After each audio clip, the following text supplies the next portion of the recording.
All right. Assalamu alaikum rahmatullahi barakatuh. Welcome to finally, the official first episode of the Shakespeare 101 podcast. I am your host.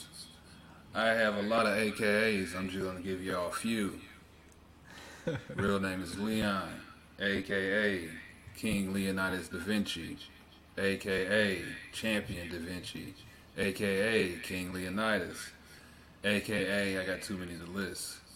I'm here with my co-host, Brother Yusuf, aka aka Buddy B Jock, aka Uso, aka Ready for Whatever. aka Young Stally. All right, I'm trying to fix these headphones. Okay, that's better. All right, so this podcast is for the layman Muslim. It's for the dicky, coverall, apron, greasy, working in the kitchen, working in the hospital. We ain't muftis, we ain't sheikhs. This ain't for the white thobe, white kufi, big beard all the way down to the chest. No, we're not. This ain't for the Salafis. This ain't for those who are seeking a deep, long tenure in knowledge. This is for the Muslim that just converted. This is for the Muslim that's American. Let's put that out there. We got to put that out there because it seems like since I've been, a part of the deen, seeking the knowledge that I've seeked and took Shahada, it seems like the East has been the example. Yeah. And people don't understand that the American culture is nothing like, I guess, what's being portrayed. Even though our culture has influenced a lot over there. So, since this is the first episode and it's the introductory episode, letting y'all know what we about, I'll give you a brief, I guess, history of me and how I came to make the decision to convert to the deen. To make a long story less long, back in high school, took an African American heritage class in 9th grade, and I met these cats that was part of the Nation of Gods and Earths. And I had been influenced by my father's tour in the Gulf War, and I was interested in Islam but didn't really know too much about it. And I was also a little scared of what my relatives would think about my interest in Islam. So these guys was picking on me because he had given a presentation and he said the original black man is from Asia. And I said, nigga, the black man's from Africa. Y'all niggas is stupid. And he wanted to fight me. A year and a half later, I was such a Wu-Tang fan that I think it was the Killer Priest album. Killer Priest's first album came out called Heavy Mental. And I was working at Kroger at the time, and we was bagging, and teenagers talking shit, working at Kroger. And he was like, well, you see, Killer Priest is a 5%er. I was like, what the fuck is a 5%er? What happened to 100%? Right. Like, it'd be 5%. Anyway, I got involved in Nation of Gods and Earths. I let go of anything that was Christian. I was super militant, studying the lessons, and 10, 11 years later, after my running the streets and living a wild life, I was literally a savage in the pursuit of happiness. That's part of the lessons, but that's what I was.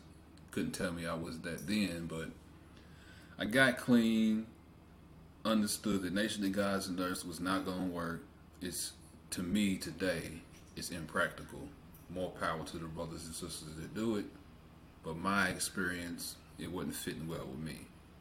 Got clean. About a year clean, I joined the Nation of Islam. Did that for about a year and a half. They lost me with the spaceships and the Scientology. So I let that go. I did some Bible study with my aunt for, I guess, about 6 months because I was like, maybe there was something in Christianity I was missing. No, there was nothing I was missing. There was like, I knew that wasn't for me. Got with my boy Jamal. We was working out. He had taken his Shahada, I think, in Philly when he lived up there. He was teaching up there. And he lived in Atlanta as well. And from what he had told me, those two cities had a very strong Muslim community. And since Nation of Gods and Earth and Nations of Islam are, I guess, offspring from the Deen, I was familiar, but I didn't really know. So I'm working out with him. We would work out like 3-4 times a week. And mind you, he was one of the cats also that was in that African American Heritage class that was giving that presentation.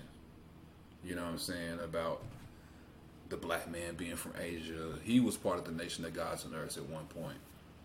But we was going to Masjid Bilal, I was going to Jumu'ah, but I never took Shahada, and I did that for about, I guess, 4 or 5 months. And in March of 2013 is when I took my Shahada. So I've been a Muslim post-Shahada for 6 years now. But I have extensive knowledge in theology because I've been studying theology since I was like 14. So soaking in knowledge and studying is just a part of who I am. And, you know, after being in the Deen for 6 years, I knew that something was missing here in America. And I remember listening to a lecture, actually I was watching it on YouTube, a lecture by Suhaib Webb, and he was talking about the Deen needs more content providers.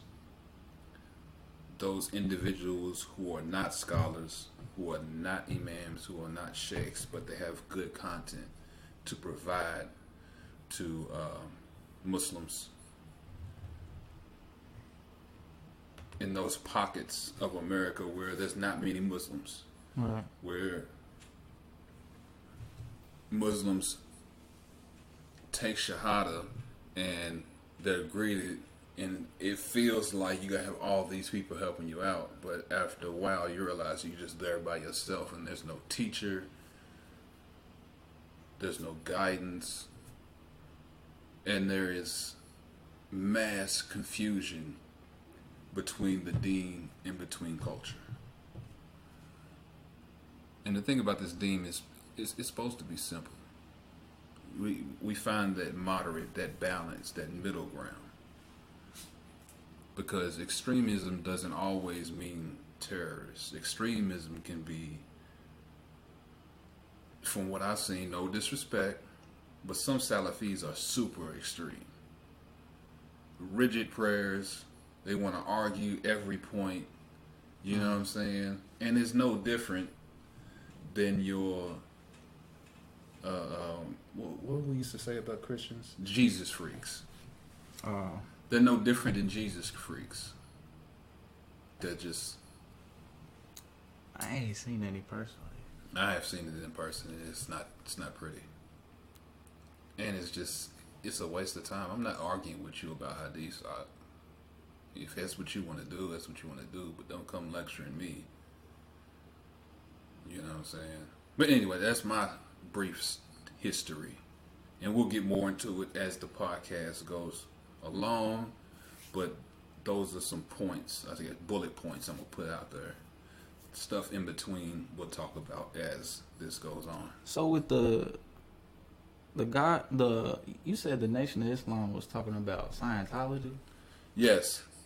When I was in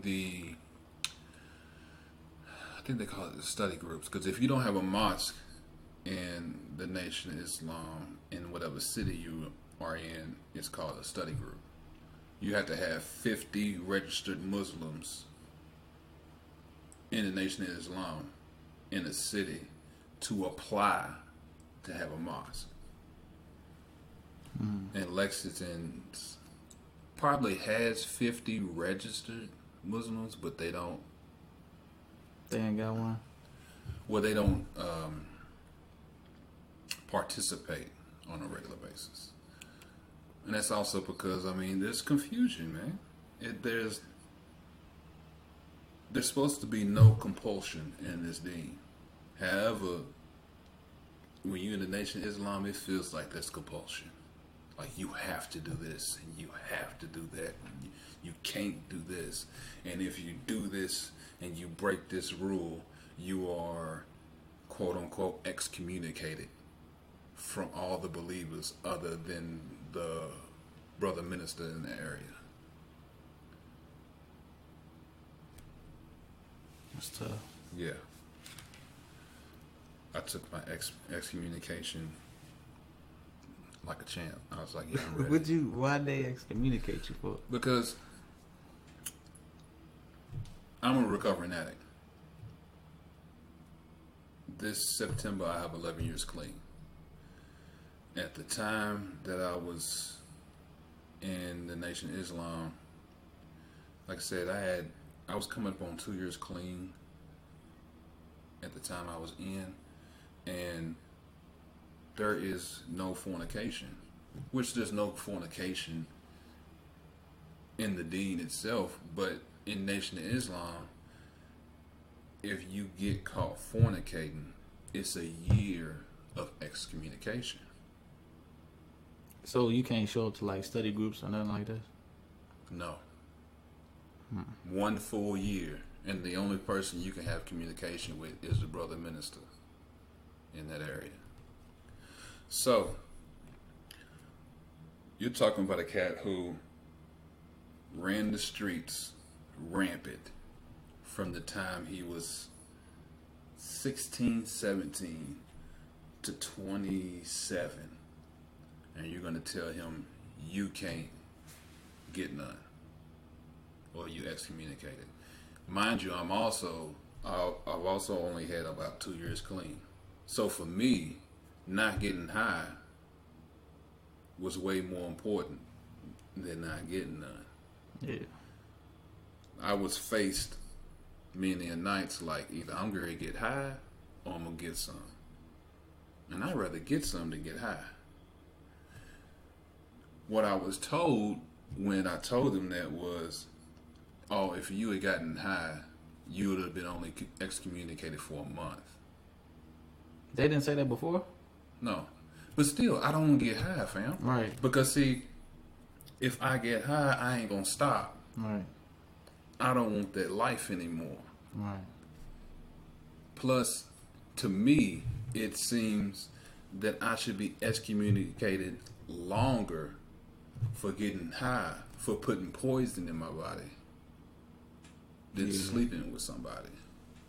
Didn't make no sense to me. I was told that if that was to happen, you would come over and we would pray with you. And no, you don't understand addicts. You invite me to my house, I'm stealing anything that ain't nailed down and is getting sold for the next one. Yeah. I am not to be trusted when I get high.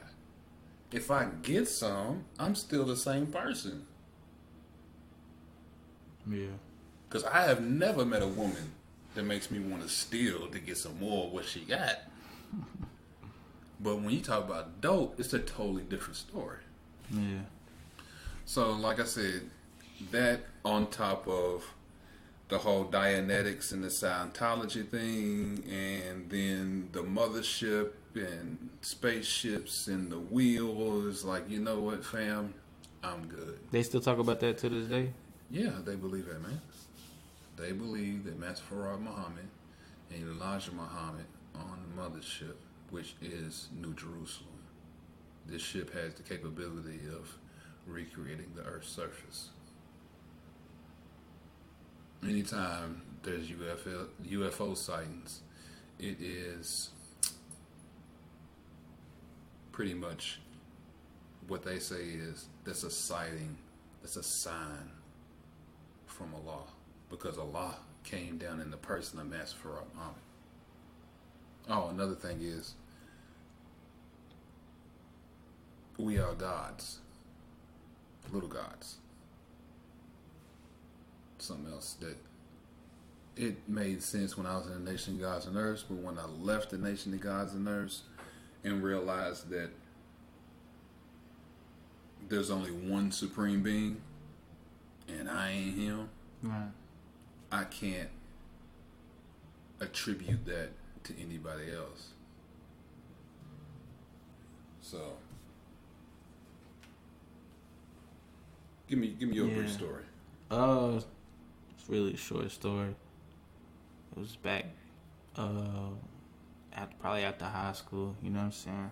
I ain't want to go to college right away, cause I ain't really like school, so I didn't like. You know what I'm saying?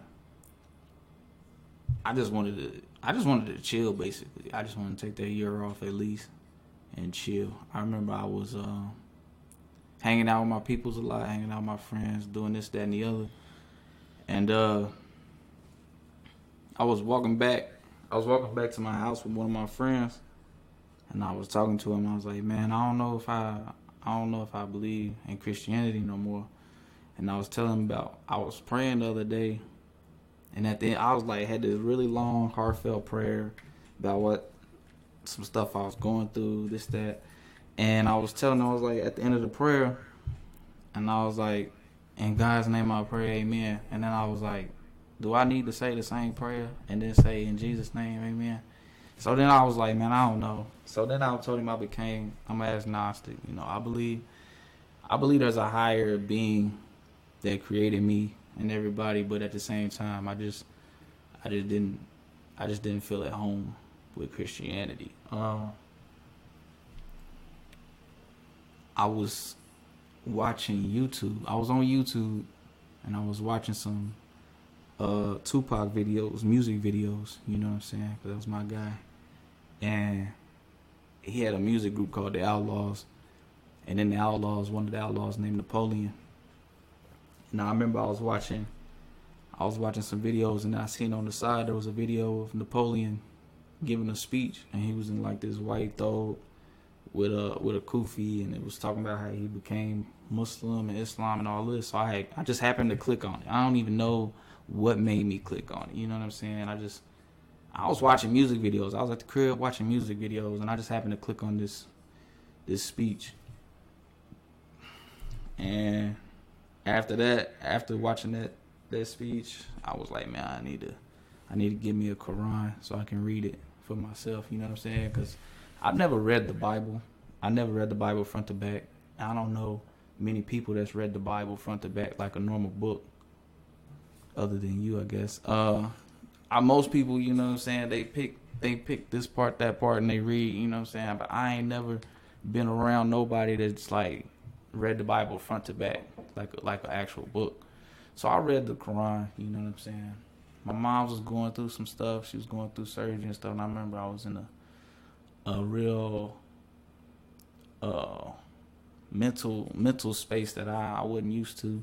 So I was reading this book, and a lot what it had to say just felt right. You know what I'm saying? Like it didn't have no manipulation. I felt like it didn't make me feel unusual. You know what I'm saying? It made me feel familiar with it, even though this is the first time I had read it. So then I was like, man, I think I'm about to become Muslim.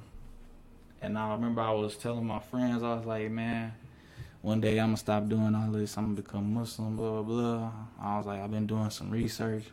I need 2 witnesses who wanna go with me, whoop-de-whoop. So a couple of my friends like, yeah, we'll go with you. We'll go with you if you do it.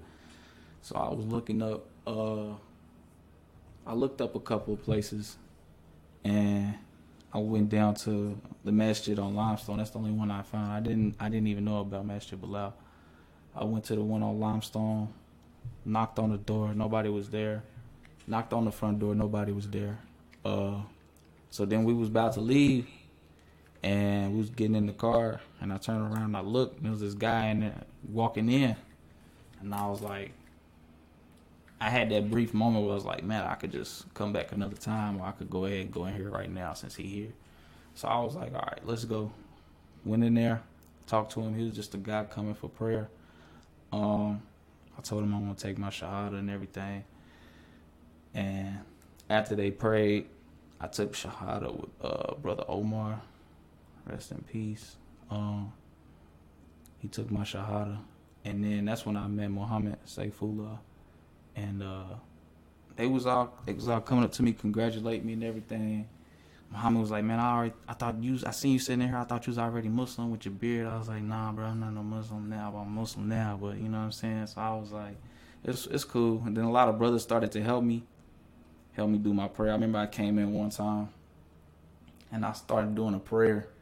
And then I finished, and this brother Anas, he called me over where he was sitting. He was like, oh, did you just become Muslim? I was like, yeah. He was like, you know how to pray? I was like, no, not really. He was like, yeah, because you butchered it. And I was like, God bless. I was like, I need some help. So him and Abdullah helped me with my prayer. And then, you know what I'm saying? I started off going real hard, and that's just not conceivable. You know what I'm saying? Like, you got to take it one step at a time, because you'll burn yourself out.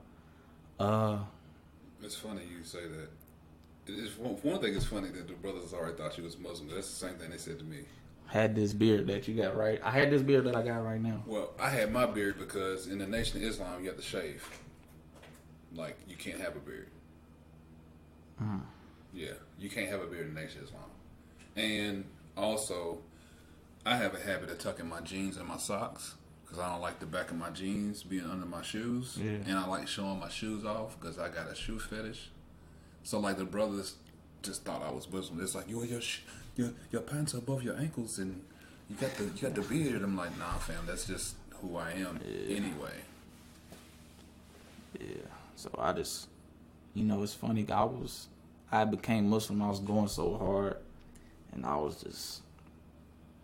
remember they told me, don't let nobody walk in front of you when you're praying. And I took that literally. You know what I'm saying? I was praying at the house.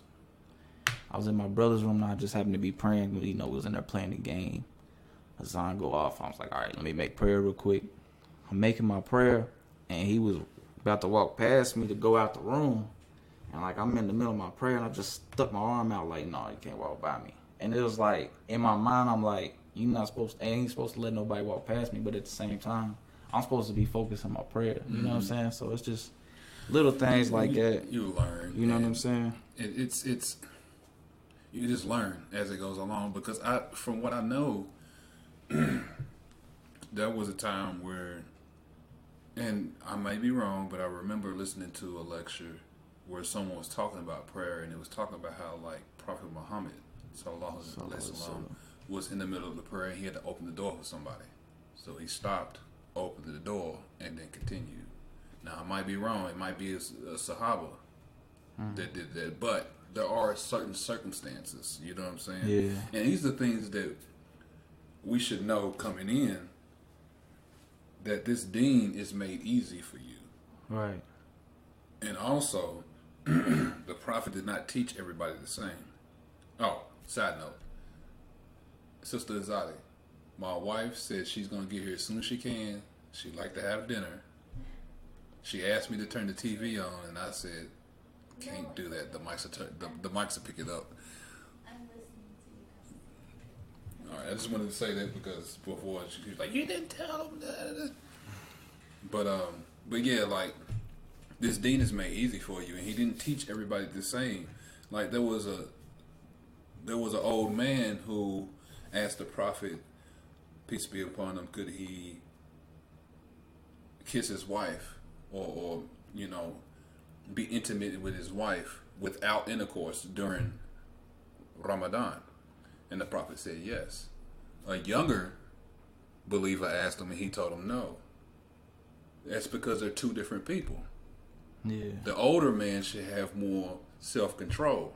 Right. Along as his wife, they know how far to take it. Where it's like, whoa, we're going too far here. Where the younger man, his hormones, when we was young, fam, like there was a certain point, it was point of no return. Like we going in. And then, I done broke my fast. Yeah. You know what I'm saying? So, like, not everybody was taught the same. And there's several occasions dealing with the Prophet, peace be upon him, and the companions, where people interpreted things differently, and the Prophet didn't say anything, so you knew, you know what I'm saying? Because there was one time where they were supposed to be going, I'm not no mufti, but I do know there was one time where they was traveling from point A to point B, and in the middle of that, there was Asr prayer. Some of the companions stopped and did Asr prayer. Some of the companions continued and got where they were, and then did Asr prayer. They was bickering, kind of back and forth, about what was right. When they went to the Prophet, peace be upon him, about it, he didn't say anything. It's just like, okay. So both parties was right. Yeah. You know? Yeah, that's the thing when you come in this religion as a, convert, especially as late as, what I'm saying, we did in our 20s. You can't expect yourself to just turn the switch and be 100%, living one way, then turn that 180 and live the other way. You gotta slowly build. Like I'm still slowly building myself, and the goal isn't to be, nobody's perfect. You know what I'm saying? We can't be perfect. That's just not in our makeup. But the goal is to try to improve every day. You know what I'm saying? Yep. Improve yourself every day a little bit, and that's just how I'm taking it now. Like when I first became Muslim, man, I was going so hard. I was watching. I ain't a big reader. I was watching videos. Ahmed Deedat. I was watching all his videos. All those videos he had with all those Christian guys about who's right, who's wrong, basically, and all these. And I was just like, I was just trying to indulge so much information that it can be overwhelming. Yeah.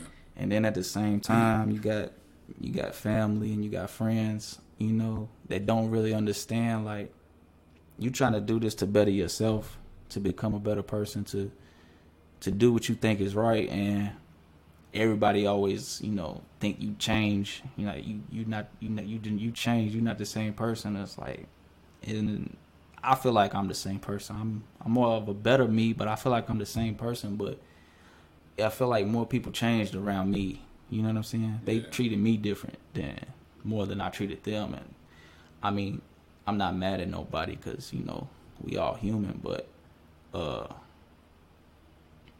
don't know. It's just sometimes you just can't explain. We all grow. We grow together. We grow apart. That's just life. Yeah. See, I didn't go hard right after I took Shahada because I went hard in my teens. Like I said, I was really super militant. Like I used to live for the debates because I did read the Bible from Genesis all the way to Revelation.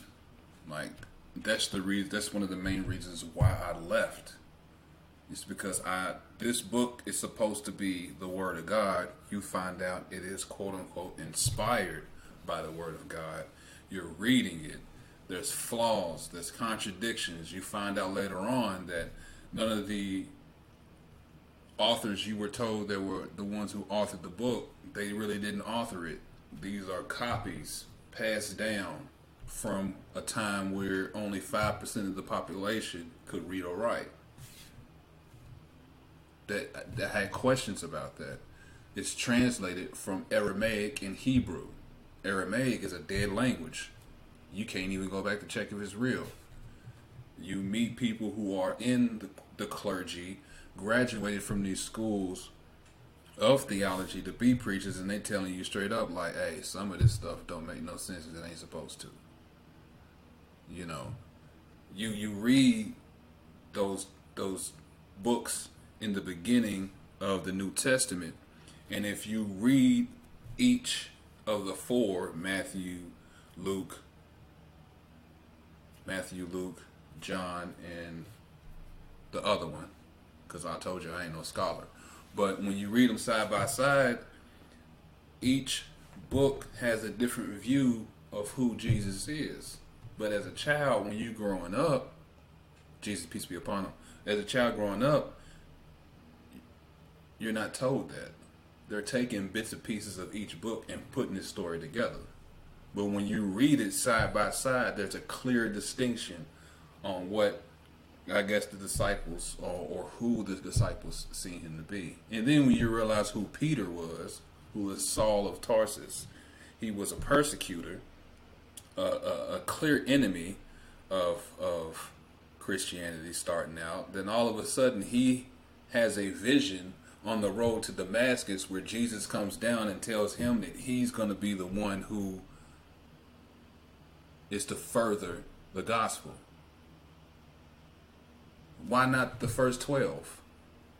Yeah. You know, his right-hand men that was his 12 that was with him almost every day for 3, almost 4 years. But this enemy of Christianity pops up, and now he's the one who's going to carry the word of God. And I mean, in this day and age, in 2019, someone tells me he's seen Jesus on his way from, he was on New Circle Road and he was going from exit A to exit C. And in the middle of that, he pulls over and he sees Jesus. And Jesus tells him, "You crazy." I mean, honestly. And that's something we're going to touch on this podcast, is how a lot of the things that people attribute to jinn, to shaitan, to possessions, it comes from people didn't have the same sciences back then as we do now. So it's easy to put something that you don't understand off to something else that you don't understand.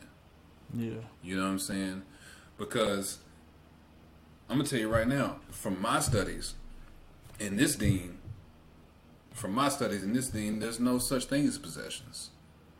Because Shaitan has no control over us.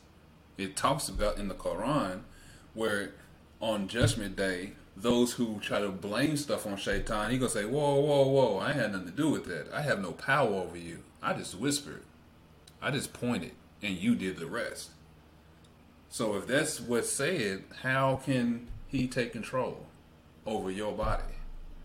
It makes no sense to me. That's interesting. I mean, when you really think about it, when you really read the Quran and you read some of the ayats, you realize, like, hold on, this topic shouldn't be talked about this way, because, you know what I'm saying, common sense tells you that couldn't work that way. You know what I'm saying? That was my thing. That was my thing about jinn, and I'm still learning about it. I don't have all the answers, but that's one of my biggest things about jinn. A lot of this stuff you have to understand what it is first before you just pawn it off to that. So what you think those people doing there, like, claim they get possessed? Some people are just crazy, fam. You think it's we ain't got no counselors in this deen. Name a Muslim psychologist that you know. Yeah, it's true. I don't know. You know what I'm saying? Like, we need those type of people. We need people who are counselors, who are psychologists, who are psychiatrists, but we don't have them. So it's easy for someone to come in and say that. The thing is, like, my thing is, Shaitan has no control over you. He just whispers.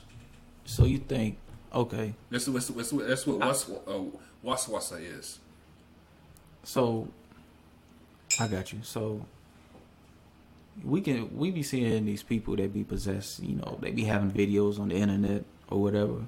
But my thing is, do you think Well, what you said makes sense. I agree. But would you say that the people that are claiming to be possessed, that are actually having some influence from a jinn or shaitan, do you think it's because they had communication with their jinn or their shaitan? Since the jinn, you said, you know what I'm saying, the jinn and shaitan can't take over us. But if you have a relationship with a jinn or shaitan and they start to communicate to you clearly and you communicate back with them, you know what I'm saying? Well, I mean, I can see how that can be a possibility, but if they don't have no, if shaitan can't have control over you, how can a jinn have control over you?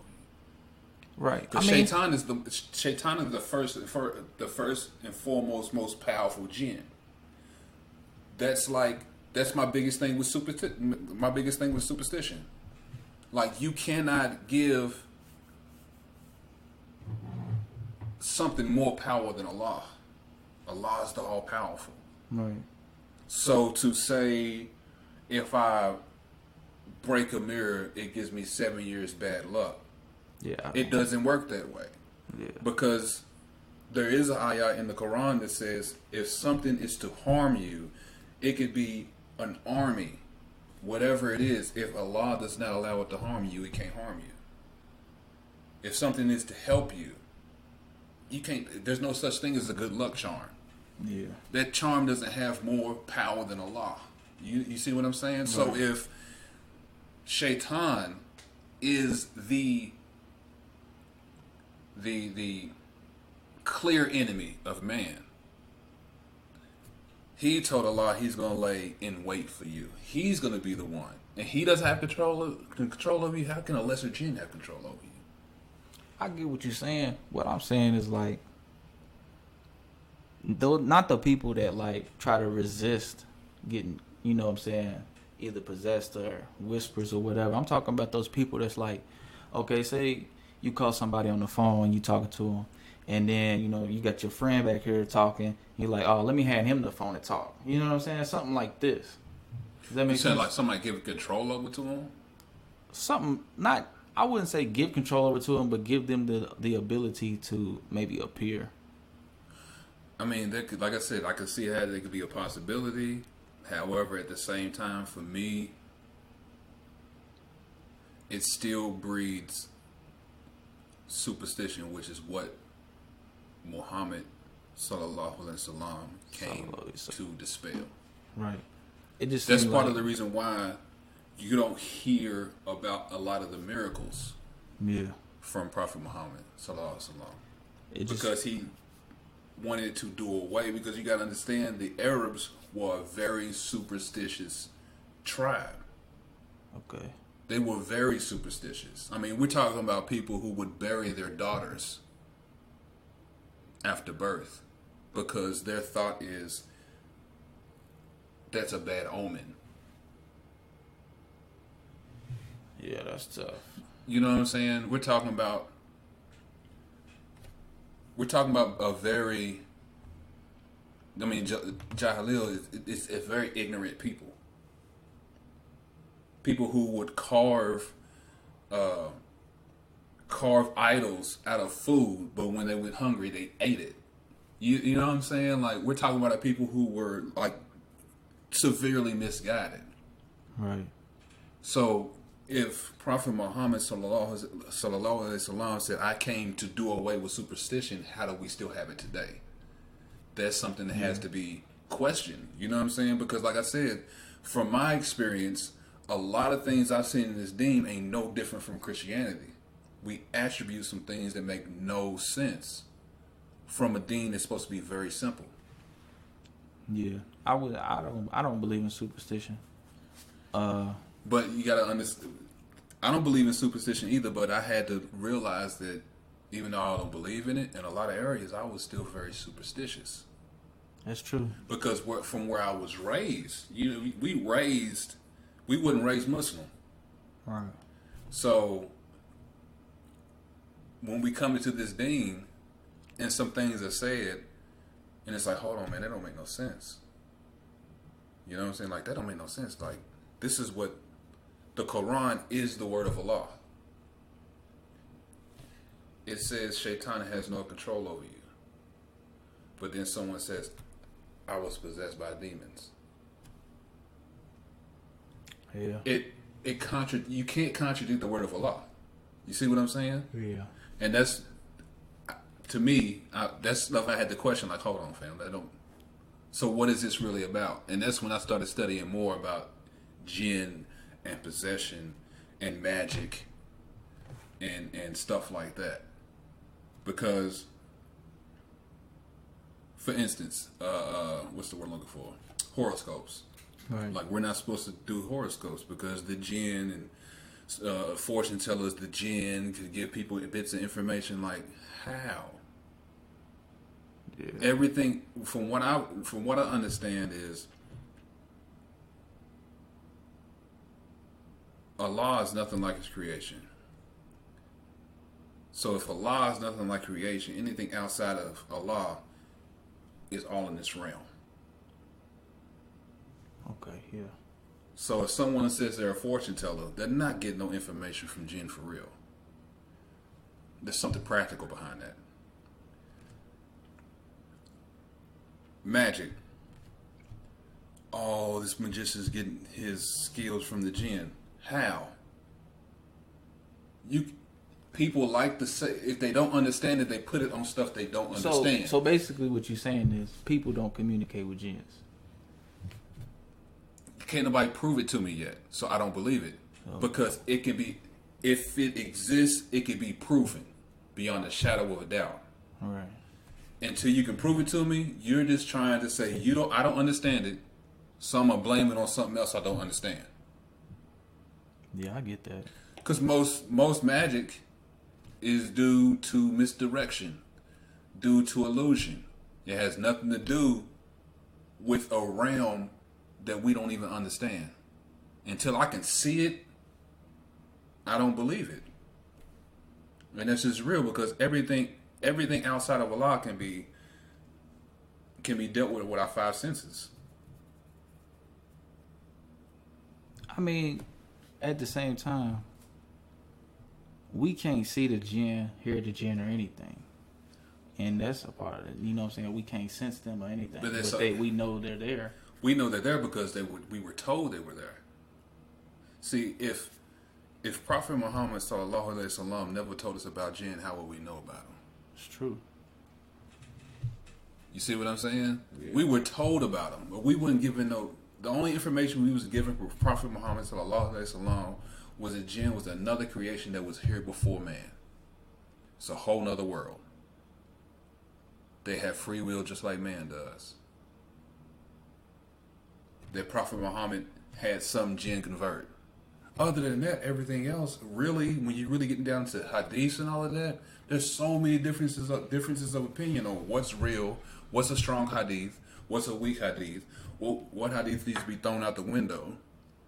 But because we're not scholars, right, and we don't know the isnad and the chain of narration and all of that, like, we just take what someone else says. That's no different than Christianity.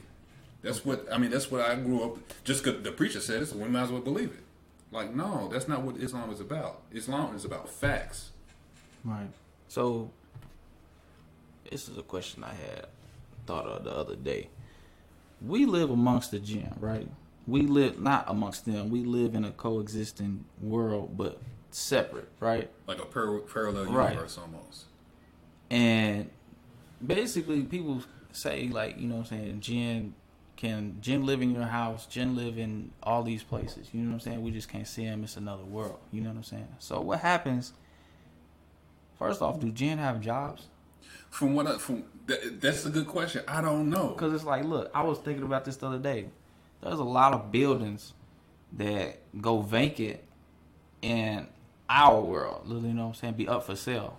And then somebody will buy it and knock it down. So what happens to all those jinn that worked in that building? Hey, fam, building. That's the reason why that is something that someone, please, whoever's listening to this podcast, someone needs to delve into. Because, like I said, it's a world that we don't know about. And like I said, that's also the issue I have with possession and all kinds of stuff. Like, okay, you don't understand how it happened. So you're just going to blame it on the jinn. Think about it this way. A lot of history when it comes to Islam post Prophet Muhammad sallallahu alaihi wasallam, like early on, when someone was schizophrenic or had dissociative identity disorder, what did they blame it on? They blame it on the jinn. Because there was no psychologist to say, hey man, this man's crazy. He has split personalities. They just say, oh, he was possessed by the jinn. I've known of some situations where sheikhs have come up and talked to people who've either been possessed or had these type of symptoms, and they've been like, yeah, they possessed. They do these type of prayers, du'as, whatever, and you know what I'm saying. It just, I don't know. I agree. What you're saying makes sense to me. The biggest reason why people say sheikhs tell people to do these prayers is because of the last few chapters of the Quran. To me, it's disrespectful to the Prophet, peace be upon him. But supposedly there was a magic spell put on Prophet Muhammad sallallahu alaihi wasallam. Something about the knots and the woman blew on the knots and all of that. Like, how? He was the vanguard of Allah's prophets. How can a witch put a spell on the greatest example of mankind? All of a sudden, this man who gets revelation, who remembers everything that is passed down to him through Jabril, he forgets, and this happens for 6 months. Like, what hadith is this coming from? You know what I'm saying? Like, yeah. I just don't, what's the word I'm looking for? I don't subscribe to just because a sheikh says it, I'm supposed to believe it. Right. Because that's how I was raised in Christianity. The preacher said it, you believe it. Yeah. Well, hold on, preacher man. You telling me that Jesus died and came back to life 3 days later? Well, was it 2 angels on the rock? Was the door closed when she got there? You know what I'm saying? They can't answer these questions. You're just supposed to believe it because they say it. One thing I've learned about hadiths is, first off, everything in Bukhari isn't a strong hadith. Not everything in there is a strong hadith. We talked about this on the pre-production when we was talking about the age of Aisha. Peace be upon her. Yeah. Oh, she was 6. She was 9. Well, there's a whole nother hadith that says she was anywhere between 16 and 19. But because these scholars say she was 6 to 9 years old, we're supposed to believe it. But that's disrespectful to the Prophet. Yeah. What's he going to do with a young child? How's she supposed to help the cause? This is going on, if I'm not mistaken, during the time of war with the Quraysh. So how is she supposed to bring anything to the table? Plus, there's other hadiths that says she was to be married before. So if she was to be married before to someone else before Prophet Muhammad, she was betrothed to be married at what age? 4? Common sense tells you like they can't. You know what I'm saying? So like, that's why I hear sheikhs when they say that, but first thing that brother Shaheed told me when I took my shahada was use your brain. He said because a lot of people are gonna come to you with some stuff that ain't gonna make no sense, and a lot of division in the deen comes from a lot of people who don't use their brain.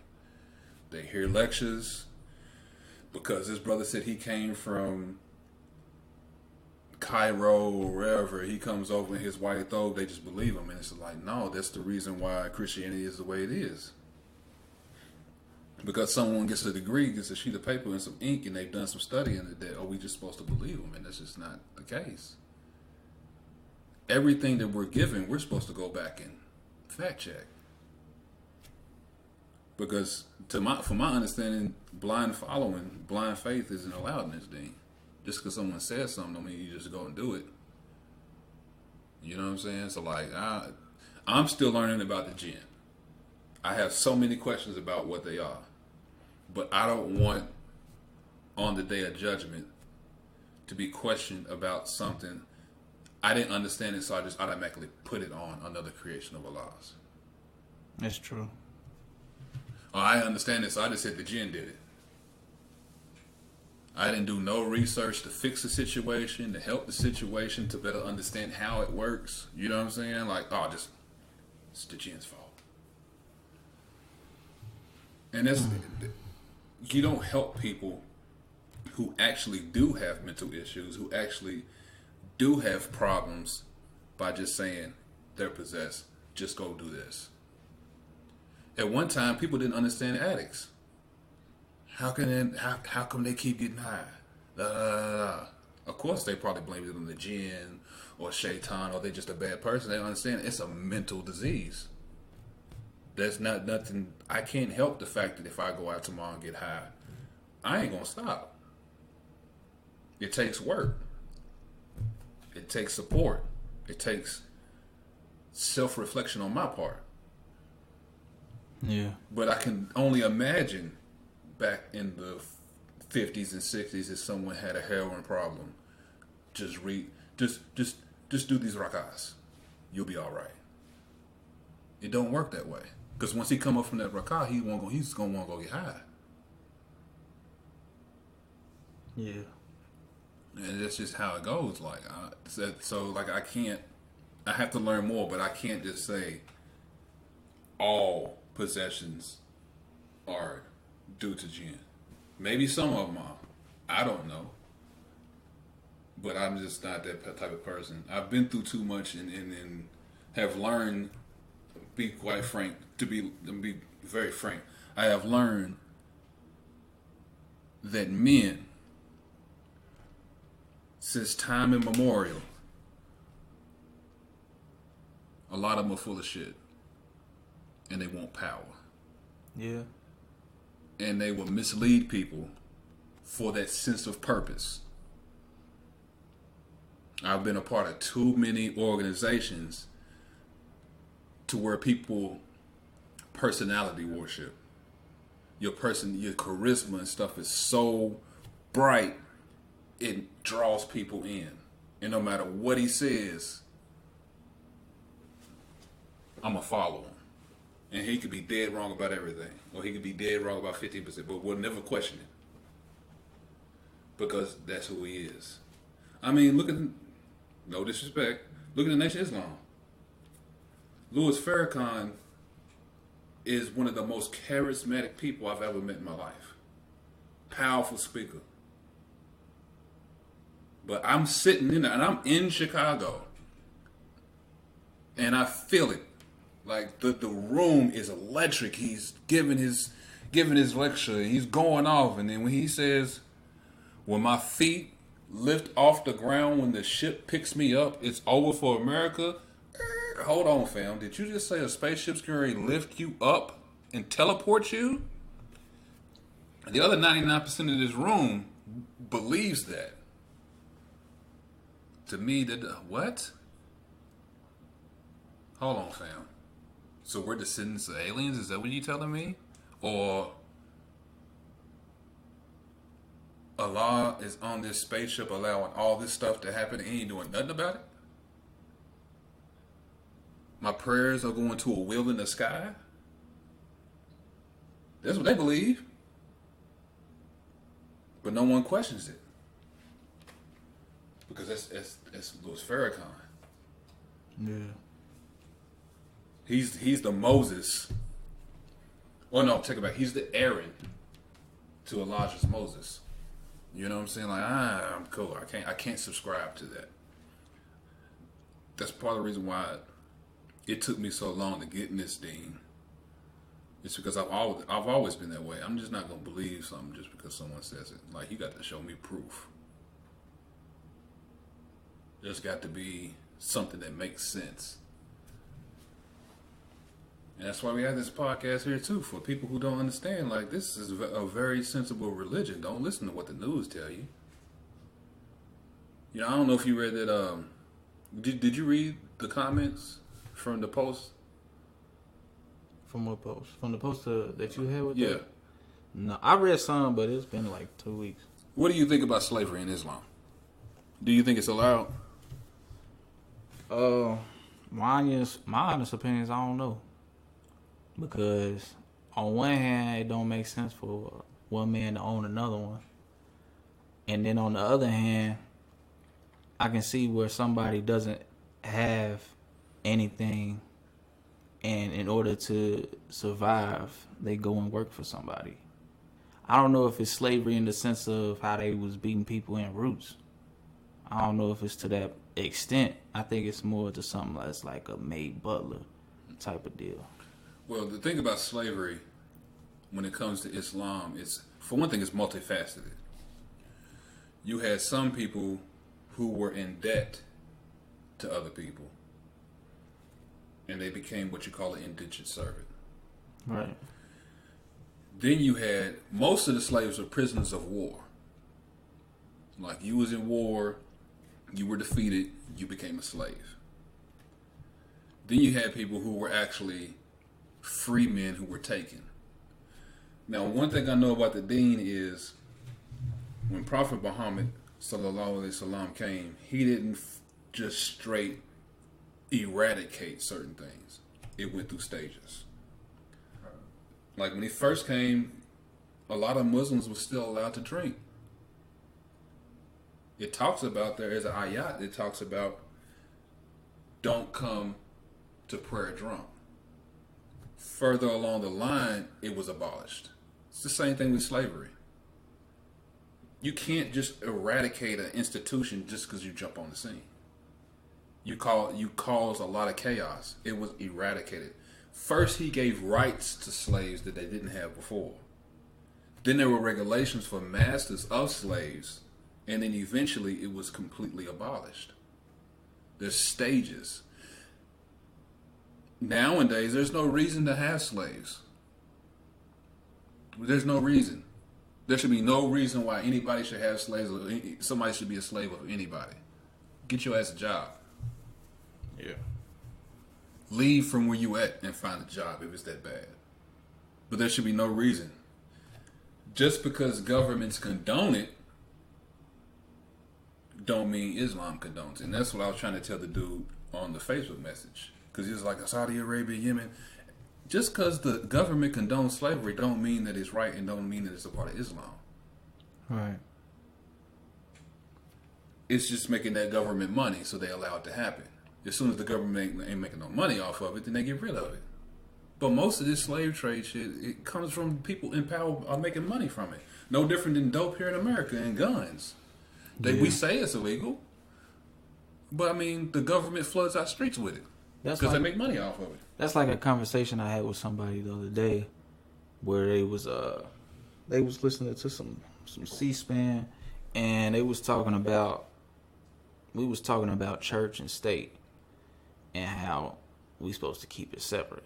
And I was talking to him, I was like, I feel like keeping church and state separate gives people the leeway to act how they want to act in the manner that they want to act, and not feel like it's associated with the church, or not like, you know what I'm saying? Like they have an excuse, like, oh, this is state matters, this isn't church matters. You know what I'm saying? And I just feel like it don't make sense to me to have it separate. I understand people have different religions, and you know what I'm saying, we got to respect that, and people pray, and does that mean we're going to do all the prayers for all religions and all this and that deal? I don't know. That's small talk. You know what I'm saying? I feel like if you're going to have a church and then have state rules, you know what I'm saying, it just, these people that's doing this state stuff in the government, they appear to us as if they're, you know, holy people. They do things right by the book as far as church goes, but once they get in there in that state, they outlaws. You know what I'm saying? Yeah. Well, for one thing, I know when it comes to church versus state, that's one of them things that is really for a particular time in America's history. It got nothing to do with what we're doing now.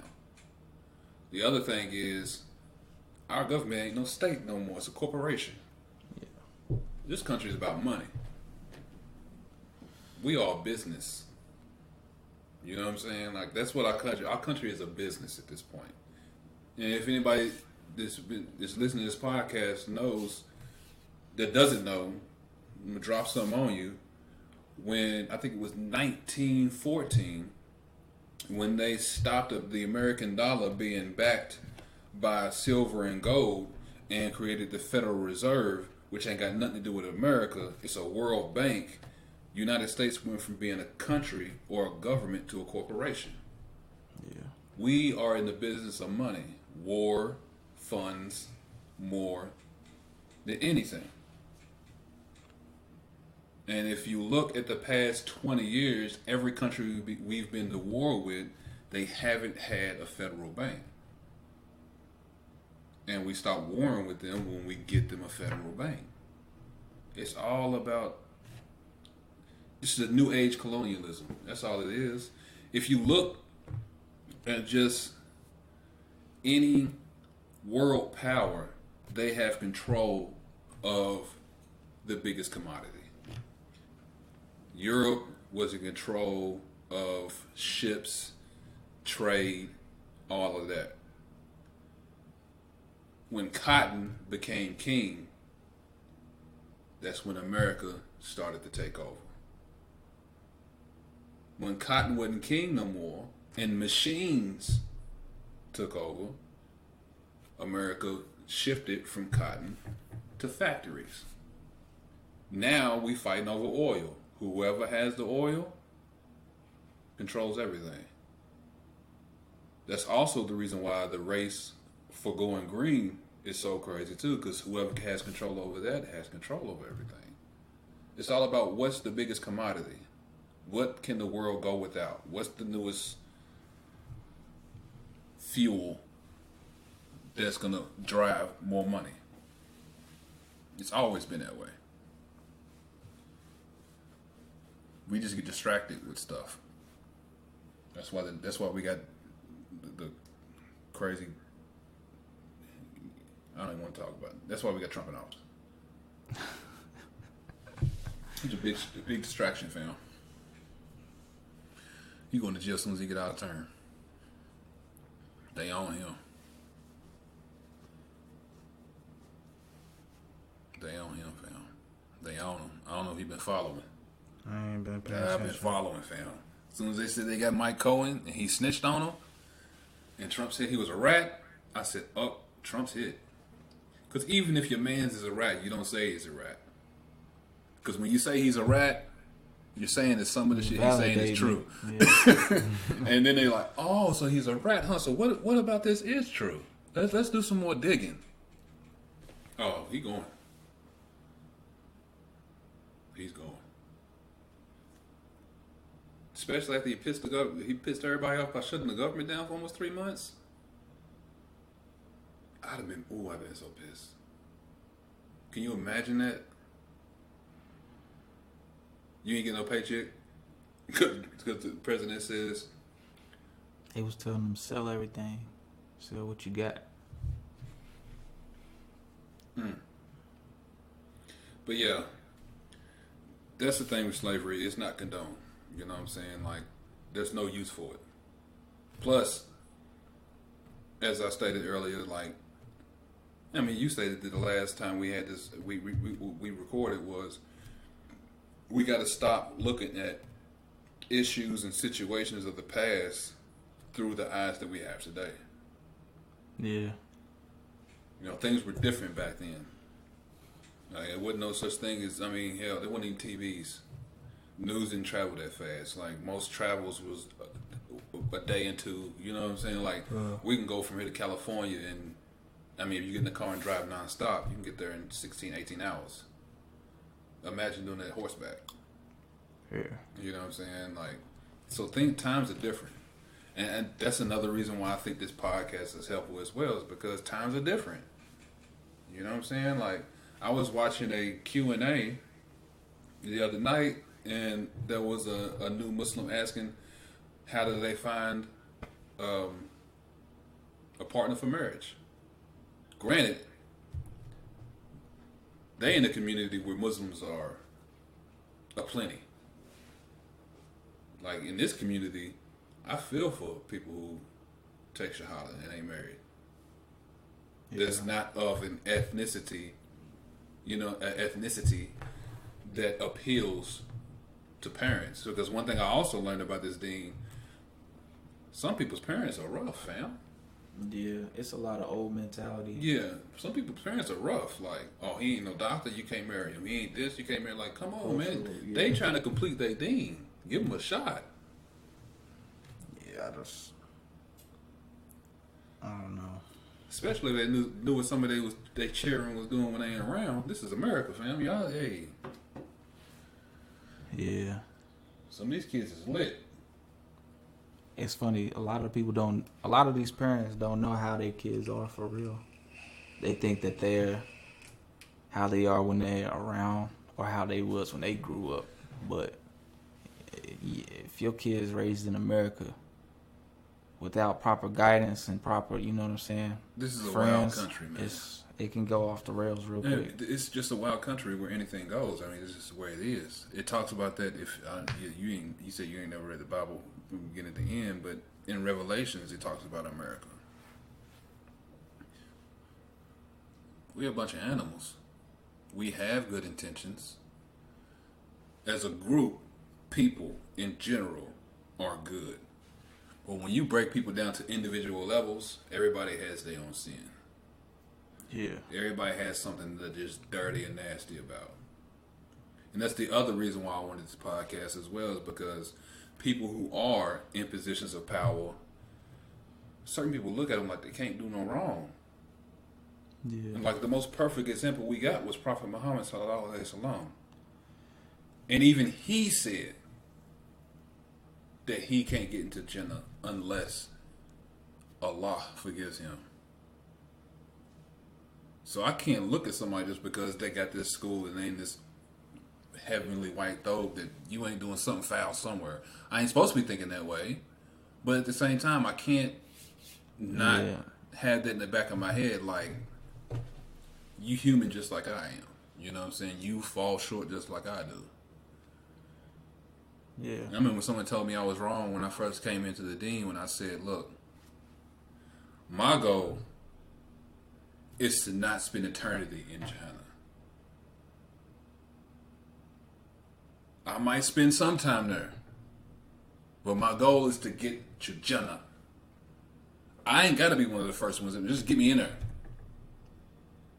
Because I know I'm going to fall short. I know I have some sins that I ain't willing to put out, that I work on, that I don't know if I'm going to die tomorrow and get forgiven. You know what I'm saying? Like, yeah. I ain't trying to stand in like extreme terror on the day of judgment. Just a little bit. Almost like a dude who's going to jail and kind of knows what his sentence is going to be. That's how I want to be. Like, yeah, I might do 6 to 10, better than eternity. I wonder what I'm going through. Instead of sitting there like, oh God, am I going to spend forever? Forever? Yeah. I don't know. Like, yeah. Because I understand I'm going to fall short, man. And I think that's what keeps me humble, is knowing that I'm going to fall short. Knowing that I'm not perfect. And one thing I do know is perfection breeds anxiety.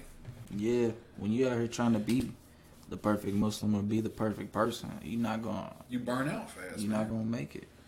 And that's one of the things that Shaitan can whisper at you about, is not being perfect. I remember there was a time that I was trying to do all 5 prayers every day. I gave up on it to the point where I wasn't praying at all. Now I try to get as many in as I can. Yeah. Because there's also, if I'm not mistaken, a hadith that talks about how Prophet Muhammad sallallahu alaihi wasallam said, the Muslims of my time, if they get 10% wrong, they're in the hellfire. But there will come a time, if the Muslims just do 10% right, they'll get into Jannah. Yeah, because it's like you can't expect to be on the level of the Sahaba. Like, these people was like, the thing about the Sahaba is they were converts too. Yeah, and they were worried. Yeah, they were worried. They was gonna, like, one little thing they did, they was like, it was like their life was over because they thought they, you know what I'm saying, they was going to hell. But the way we live, man, I don't know, bro. It'd be scary to think about sometimes for real because it's like, I don't know how we can get any worse. Like I said, we live in a different time, man. It's not like, you gotta understand back then, in order to sin back then, you really had to go for it. You know what I'm saying? Like you went. There wasn't no TV. There wasn't no cars. Report. You need all they had camels, a bunch of sand. I mean, I'm just speculating. Camels, sand. You know what I'm saying? Like there wasn't cars and television and music like we have music today, and that's a whole nother subject that I'm delving into. And there's so much differences of opinion on whether music is haram or not.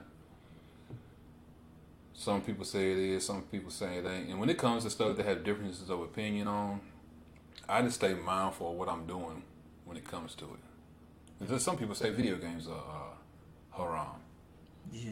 I'm mindful. There's certain video games I ain't gonna play. Certain video games I am gonna play. But I've been doing it since as far back as I can remember. And like I said, I just use common sense with certain stuff, man. Like, I don't think, and it's just me, and I might be wrong for saying this, but I don't think just because I listen to a 50 Cent album that I'm a bad person. Yeah. A lot of stuff is just entertainment. It ain't no different than the stuff we watch on TV. That's a lot of what's wrong with us now because a lot of us don't understand it's just entertainment. Mm-hmm. A lot of us try to live the life that we hear in you know what I'm saying, in these songs or see on TV, and it's sad and it's funny, but it's mostly sad. A lot of people don't have common sense either, though. That's the thing. We try to be these characters. It's funny how people can just, you know what I'm saying, we sing along with these songs about killing people, doing all this, that, and the other. And then something happened to somebody you know or somebody you love, and now it's like, oh, we got to put the guns down. We got to stop. We got to be better. Like, it's like, you can't have it both ways. You know what I'm saying? It's like what Paul Mooney say? Paul Mooney say, he said, everybody want to be a nigga till the time to be a nigga.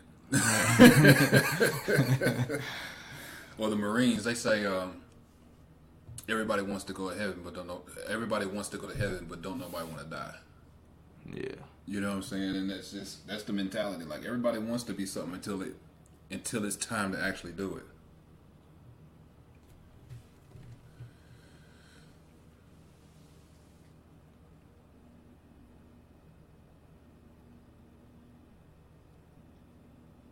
My wife wants to know if y'all want to have dinner at Mr. Kebab's.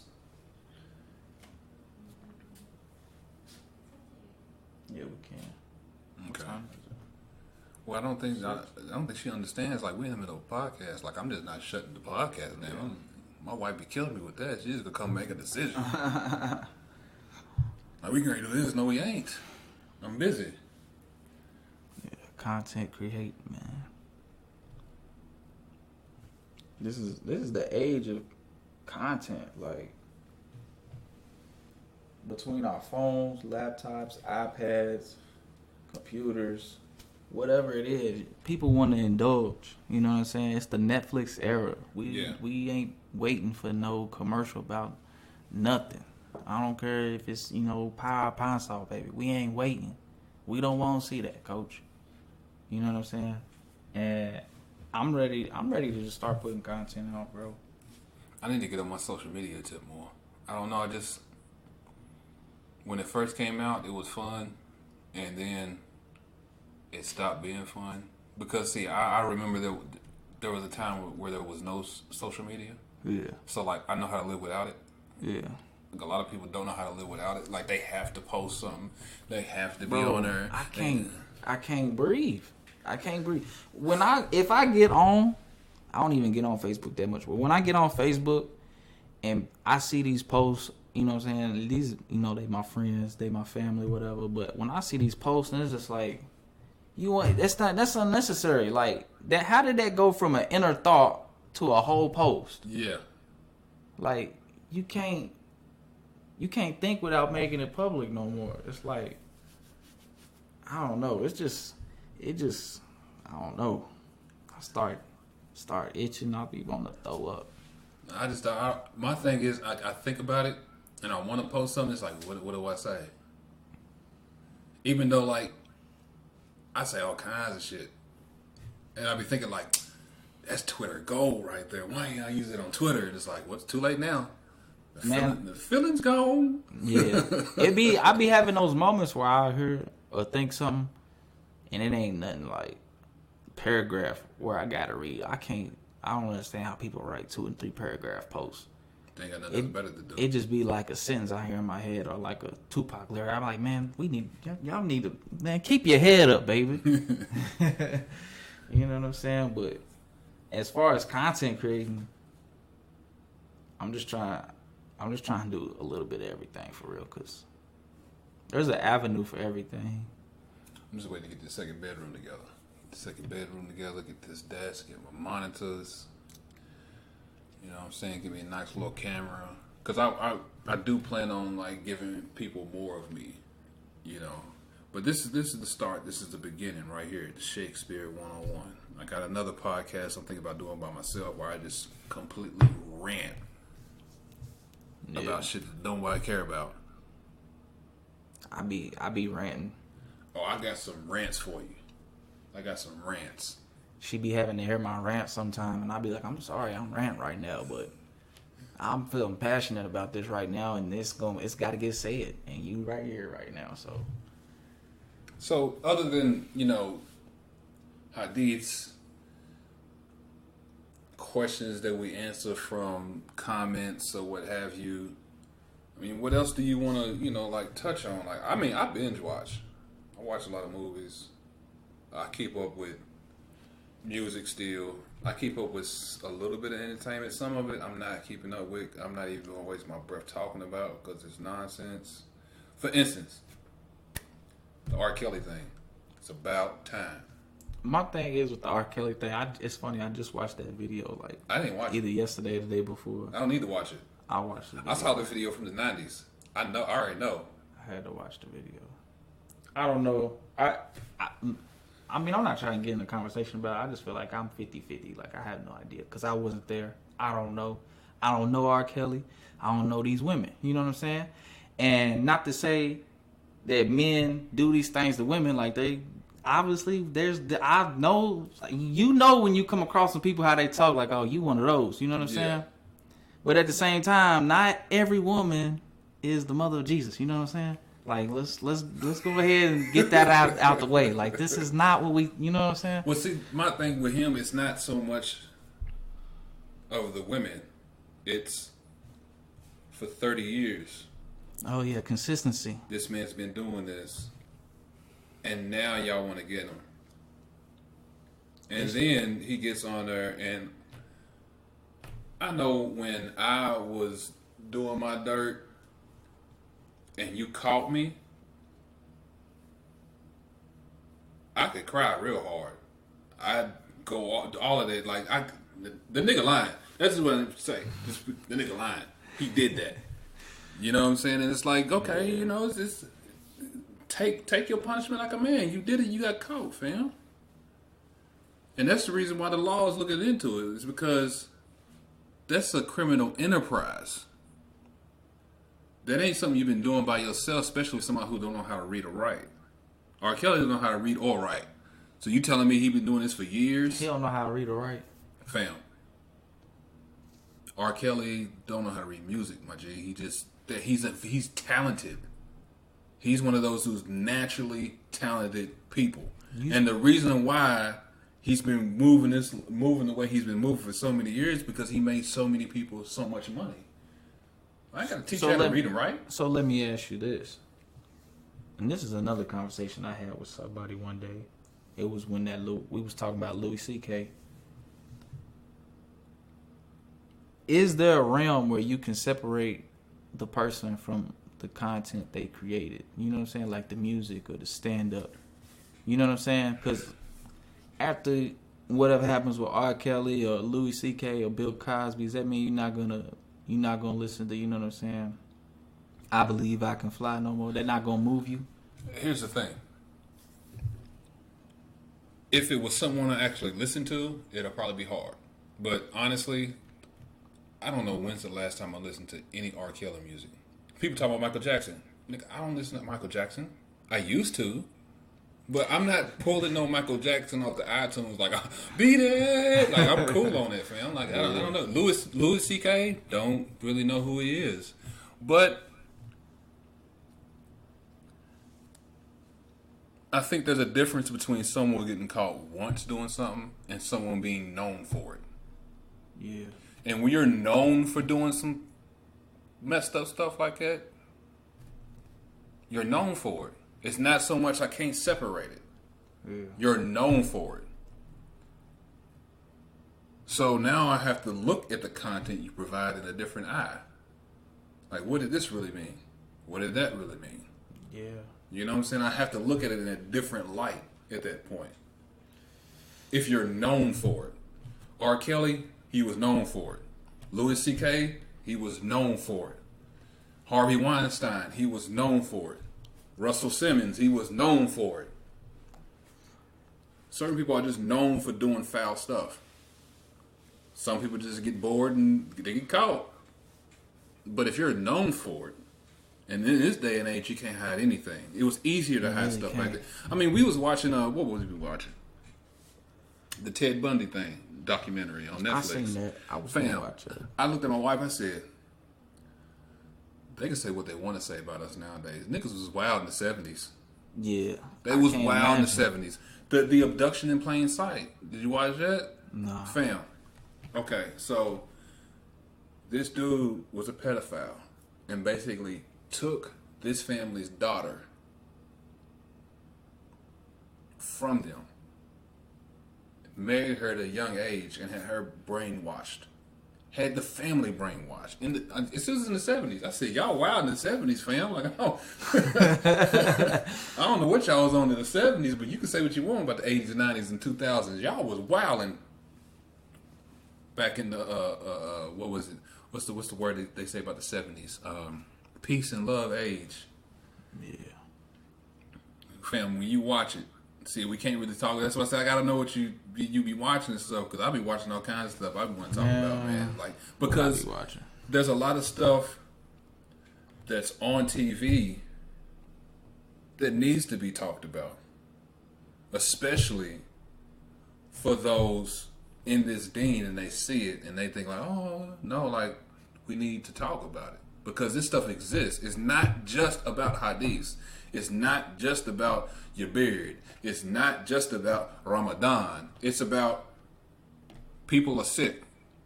These are the signs. You know what I'm saying? People are alcoholics. People are junkies. There are pedophiles out there. There are nothing against the homosexual. There are homosexuals out there. There are human beings. Like this stuff needs to be talked about. And you don't hear nobody talking about it. A lot of times when you hear talked about, it's talked about in a very negative light, and we about free will and human rights before anything. Yeah. You know what I'm saying? Like, people have the right to be who they are. Now, you might not like what they do. Yeah. But they have the right to be who they are. That's another thing. We in this age of where, like, if you disagree with somebody, oh, you hate, or if you think one way and they think another, y'all automatically enemies, or this person is the worst. Like, you know what I'm saying? It defeats the purpose of diversity too. It makes people conform more, and that's the issue I have with this deen. That's one of the issues. I love Islam. That's one of the issues I have with this deen. Is like, I can't think differently. Like, oh brother, what you wearing ain't sunnah. No, it's not sunnah to you. I live in America, fam. Like, it's 40, 50 degrees outside right now. I'm not going outside with just a thobe on, my G. Yeah. I ain't.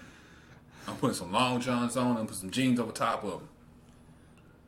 With a t-shirt and a hoodie and a fitted cap. Well, brother, you ain't supposed to pray in jeans. Why not? Somebody said that to you? Yes. Brother, you supposed to wear I forgot what the fit is, where it's like a thobe and comes with the pants. Yeah. And you're supposed to make sure the pants are above the ankle. Look, I ain't got time for all that, man. If I'm out and about and I decide to stop by the masjid for prayer, whether it's Zuhr, Asr, or Maghrib, and I'm pulling over, I'm going in there, I'm making wudu, and I'm praying in whatever I'm wearing. Now, I do understand, like, having big, like, insignia or stuff on your clothes. Right. I understand that part. Right. But I'm not going to change my whole wardrobe. He wants you to have one of the masjid gym Well, bags. the thing is, it's like I said, the times are different. The times are different. It's not, for one thing, we're not in Saudi Arabia. We're not in Mecca, where a lot of places shut down for prayer, where you're able to just go do it. You know what I'm saying? This is America. Yeah, we're in America.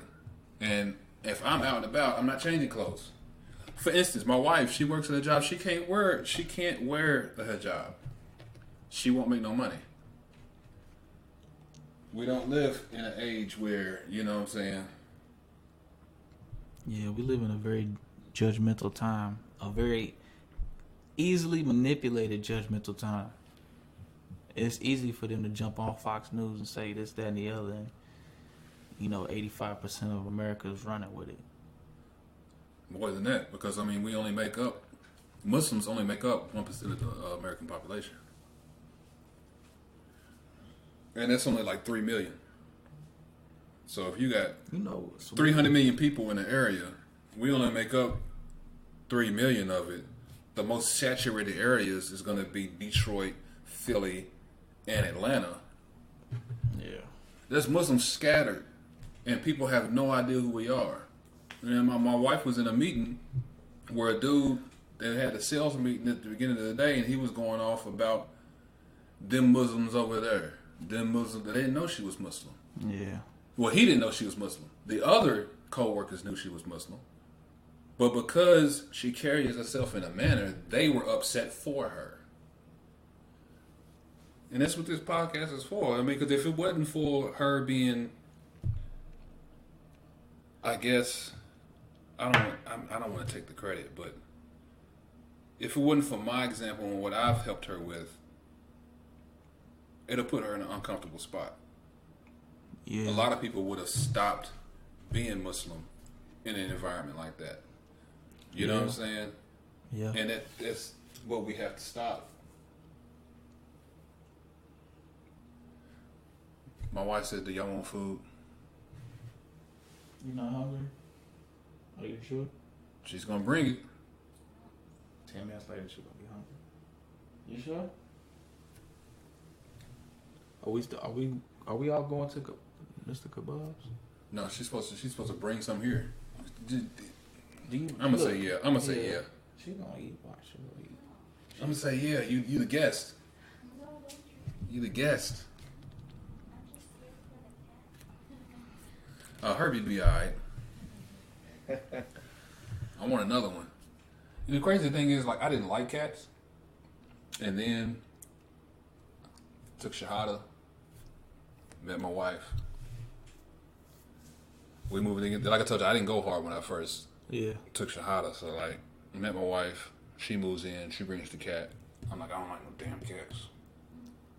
Then after I found out Prophet Muhammad liked cats, and get Abu Hurairah, he was like had a lot of cats, and they said a lot of times you see Prophet Muhammad, he had a kitten. They said he loved cats. And I gave him a shot. Now, that's my dude, man. Yeah, I like cats because they can do their own thing. I like dogs, but at the same time, it's like, I can't carry you all day. You know what I'm saying? You got to go out there and get 20 and 10 yourself. I can't. I don't know. Get 20 and 10. You know what I'm saying? No, my cat won't even let me carry him. What are you talking about? He ain't one of them cats, man. He thinks he's a dog. And that's the crazy thing about this thing, too, is I think it's like we get dogs misunderstood because of what other people say as well. Yeah. And a dog is not that bad. They had different dogs back then. And you got to have more history behind those hadiths. Like, why, I think somebody said there was a hadith where angels wouldn't enter your house if there was a dog in there. And I was like, okay, why? Well, I don't know. Well, brother, why are you telling me that then? Yeah. Like, I'm not going to give you no hadith and I ain't got no type of knowledge behind, fam. Plus, I'm gonna say it says something to the effect of. Because I don't know Arabic yet. Yeah. And that's why I'm gonna love doing this podcast too, because I was watching a lecture by Suhaib Webb, and he was talking about how like he had just graduated from graduated from some school. I think it was either Cairo. He just came from Cairo, and there was the masjid. He was wearing his white thobe. The brother walked up and said, "Are you a sheikh?" And he's like, "No, I'm not a sheikh." He's like, "Okay, I got a question for you." And he asked him, I think he asked him something about the prayer. And he said, but you could only answer it on one condition. He was like, what? Don't answer it like a sheikh. Because, like, the ulama, Abu Qayyim, like, said this. And he's like, well, he says, no, not like that, not like that, not like that. Why? And he's like, well, because that's how it was revealed. Okay, that's all I needed. That's what this is for. Like, I'm not trying to give you the whole rundown. Like, look, man, this is how it was revealed, or this is my understanding of it, and this is how I live. You know what I'm saying? Because right now I'm currently studying the Hanafi madhab, and I'm enjoying it so far. And like I said, I've learned there's a lot of it's moderation, man. Yeah. A lot of this deen is moderation. A lot of this deen, it makes it easy for you if you in a situation. Yeah.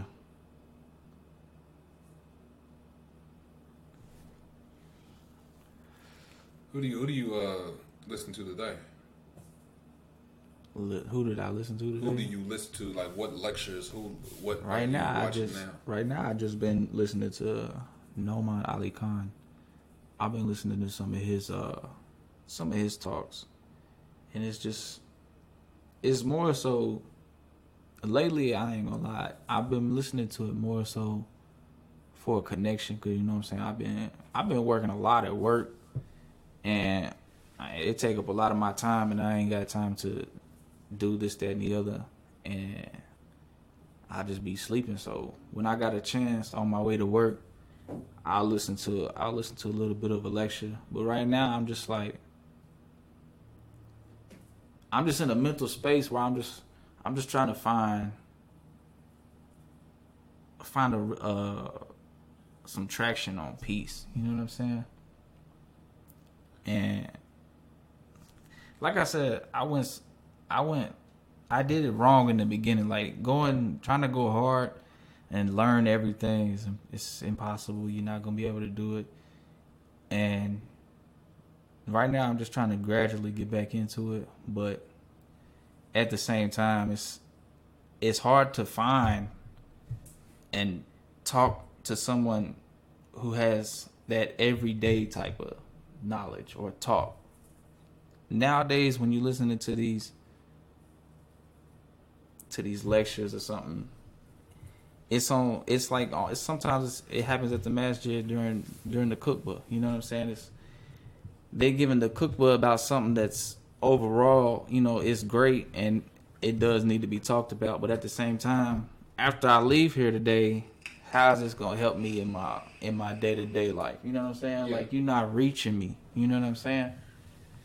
And a lot of times when I listen to lectures, and it does depend on my mood, you know what I'm saying, or what I'm doing, but if I'm not getting reached, if it ain't something and it's going to sound selfish, it ain't got nothing to do with me or how I'm feeling at the time, then I can't really feel it that much. I get easily distracted, you know what I'm saying? I got that easily distracted syndrome, that ADHD. So if you ain't talking to me about something, I'm drifting. I'm drifting quick too, you know what I'm saying? Yeah. So I know I listen to a lot of Suhaib Webb. Suhaib Webb has a lot of good lectures. I've met him personally in real life though. Muhammad Saifullah and the NSA brought him down one time for. Yeah. And after I met him, he took him over to the Indies. Yeah, that's why I like Suhaib Webb, fam, because he is a down to earth cat, bro. Like, that's funny. I've met him. We talked for a little bit. He gave his lecture. It was streamlined. I could relate. Yeah. Because he's not talking in a elevated, holier than thou type deal. Right. It's like it's he's chill speaking your language. Yeah, and After Muhammad told me he took him to Indies, I had to look him up. I'm like, I done met him. Muhammad took him to Indies. Right, Like, I got to see what this cat's about. I started learning about him when I found out he was a DJ for Color Me Bad. And that's the reason why he left Color Me Bad, because he accepted the dean. I was like, okay, I'm feeling this cat.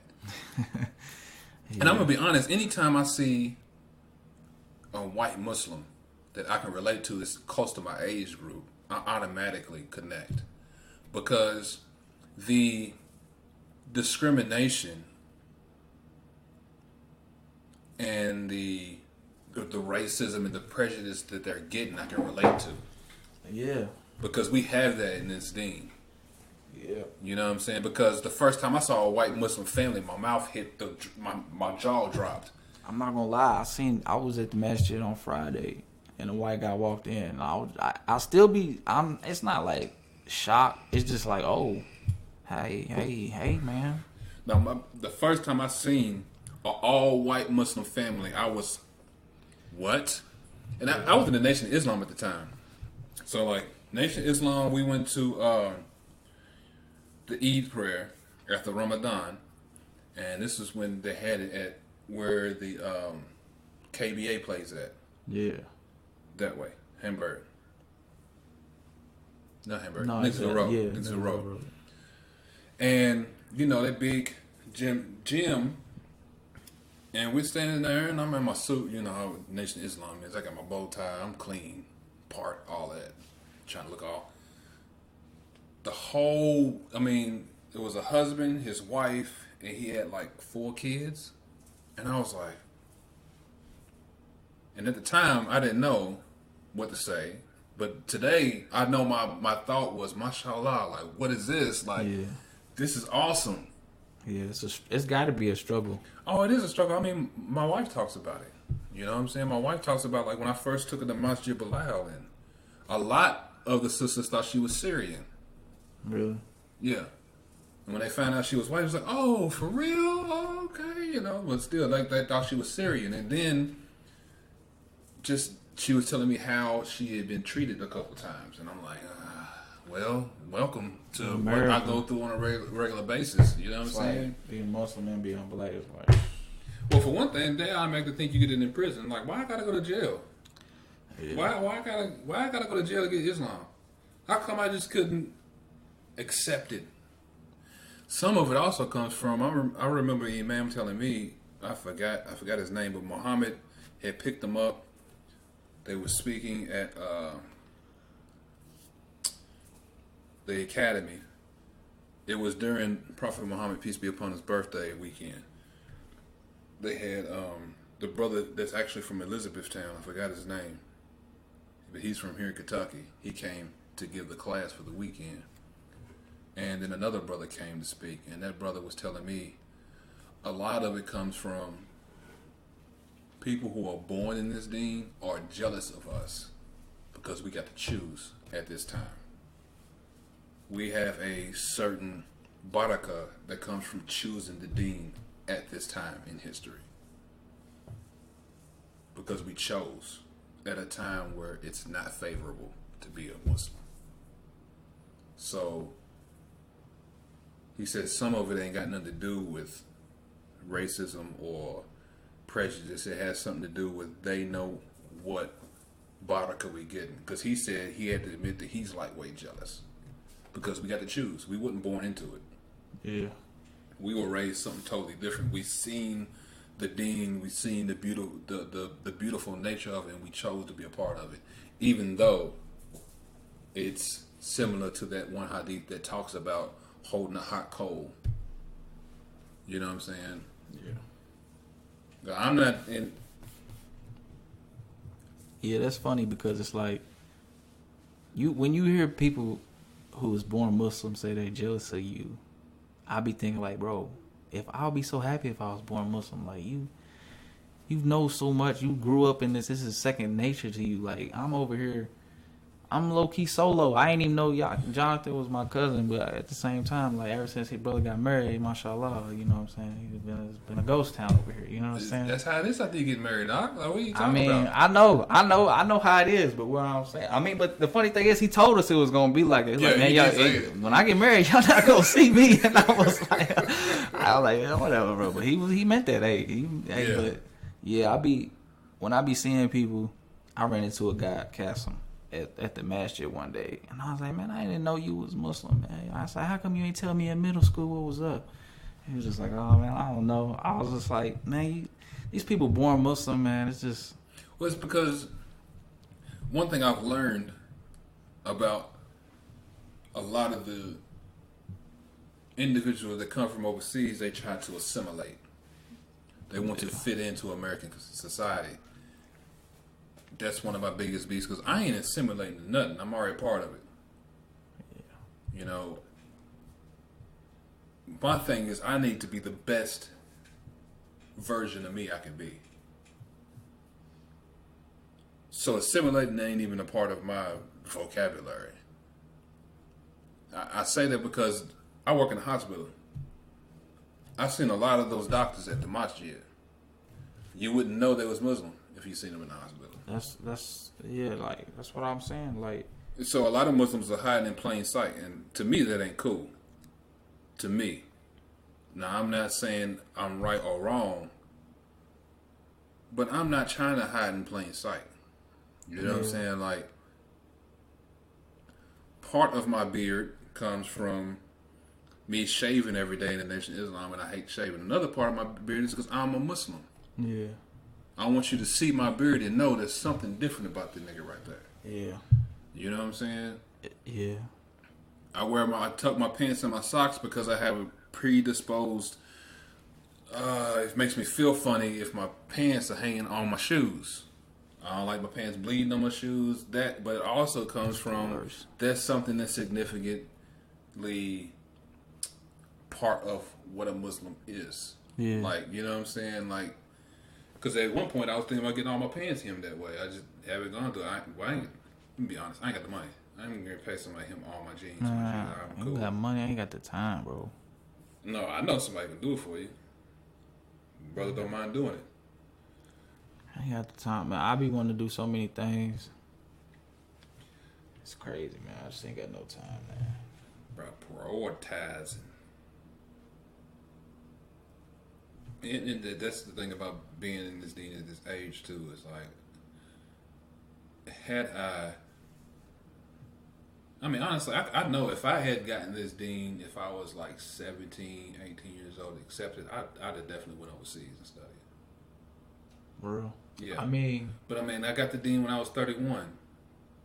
I'm not going overseas. I mean, for one thing, they'd have told me I was too old anyway. yeah. And it's all about, like, I didn't know access to stuff. Like, I didn't have access to a lot of things. Like, I converted when I was 20, but at the same time, all I knew was going down to the little old limestone. That was it. Yeah. That was Muslim, being Muslim for me. So knowing about they got schools and learning how to speak Arabic and all this, I ain't had no knowledge of none of this. See, when I first converted, I was a big proponent of Bilal Phillips and Mufti Ming. And Bilal Phillips had Islamic Online University. Yeah. And I ran through that. You did? Yes. I almost became Salafi. Because that's what from what I could see, that's what it looked like Bilal Phillips was promoting. Is that my cat? Yeah. They she rubbing up against this. Oh, marking. But that's what I could perceive him to be, was Salafi. And the reason why I stopped is because I realized, to me, what it looked like he was doing was picking and choosing what hadiths to go by. That's the whole point of having madhabs. They have a system. It looked like Bilal Phillips didn't have no system. He's saying, well, the hadith says this and that's what you do. Well, what hadith? Well, Imam Bukhari. But when I found out, like, not everything in there is strong, when I found out the difference between strong hadiths, weak hadiths, and hadiths that have no basis, that's when I was like, hold on, let me dive more into this. And I dove in, and that's when I realized, you know what? Let me take my time. Let me find out. And Brother Ayub popped up, and that's when I was like, okay, Allah sent this here. It was a prayer answered to have someone help me, to teach me.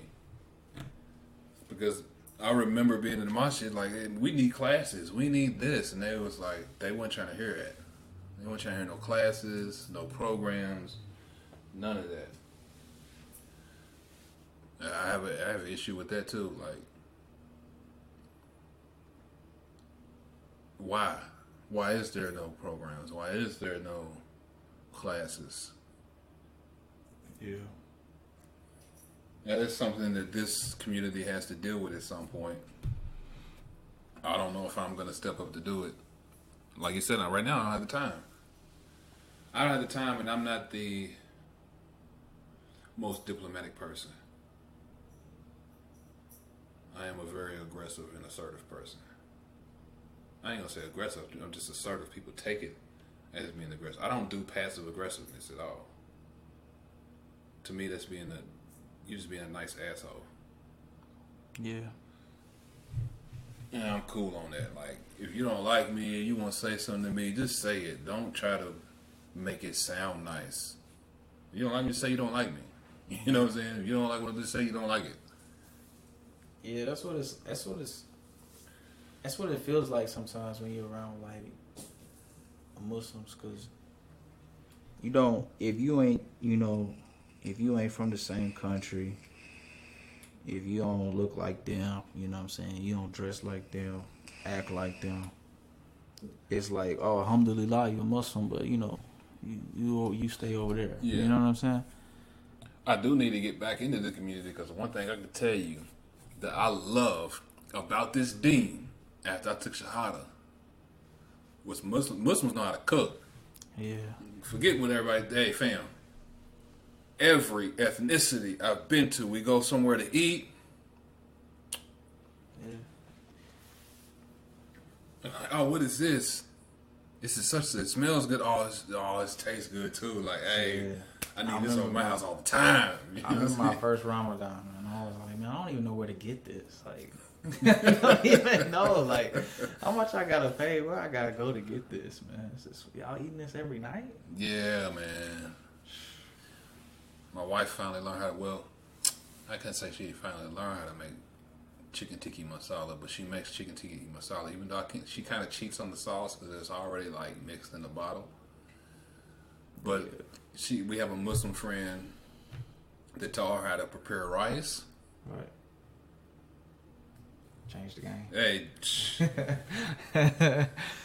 bro, I try to look up some Indian recipes, bro, and they just use so many spices, and I don't even know where to get half the stuff. And I'm just like, man, just go grab that bottle right there. right. Well, I'll tell you right now, you go to Kroger, I can't tell you exactly which section. It's in a section that has, like, hamburger helper and all of that, but they have private selection. Tiki masala. All we do is take some chicken thighs, fry them bad boys up, cut them up real good, prepare the rice, throw the chicken in there, throw the masala. Bow. Man. Shit's bomb, fam. I know one thing. We need to do something for Eid this year. Yeah. Something It's together. like, it's weird because like once Muhammad and them left, it was man. like, Muhammad was. it was like the lifeline. We just, Saifullah, come back. man, he out there. I don't even know what he be doing, man. He like Tommy. I don't know what you doing, bro. What do you do, bro? What does Tommy do for a living? Bro, like, you know what I'm saying? But Tommy ain't got no job. like, I don't know, bro. I don't know. But I hope he come back, bro. Yeah. Well, it seems like at this point we are getting ready to start rambling. We are an hour and 49 minutes in. I want to say thank you to everybody who has taken the time out to listen to this all the way to the end.